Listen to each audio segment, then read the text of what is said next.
Dr. Amanwar ubolong DHS jong sarkar jela ula pensyai mentakasni arpa atrik unai luar arja arpau bagi pajba ke break test ya COVID-19 hakini kini ke hospital kamdi stia kabala siu dok sarkar nrei la siu bai lengba kakat MHIS ke baka sarkar kala aish ke pajba habe keren bikila patai khawor Dr. War ula pensyai ba kajingarap nak sa kalong tang tekni kini kitiarne dikijai dawai ya ka bagi pajba kimla ban yo ula pensyai ru habakile ya ke private hospital ru kadika kamram jong kipan ba hi ban siu ya ka baitas kemajulong ya ki pat kijat jingpang tinggi pada napo MHIS ngila pembiang yang itu bakini ki balik tes kamu napo MHIS kadang dengan package ki peni itu MHIS card kemudian kaman sih bisa kalau suat benda dengan package kiwa tiap hospital tu kadang ke MHIS itu ke package kadang tu kilala ot tu dan nak have a village private hospital kamu village kalau tes hasil kemudian kita mungkin bagi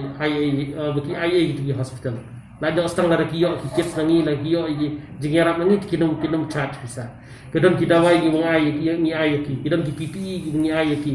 Kedon teng kung ki N95 mask bagi kemudian cu ai mengi kinum charge gitu. Ya kata ngil ada scrutinize gitu ki bel ngil ada ong ya ki. Tiar ki mengai na kan government mengai semua film ni charge. Kila ada ini.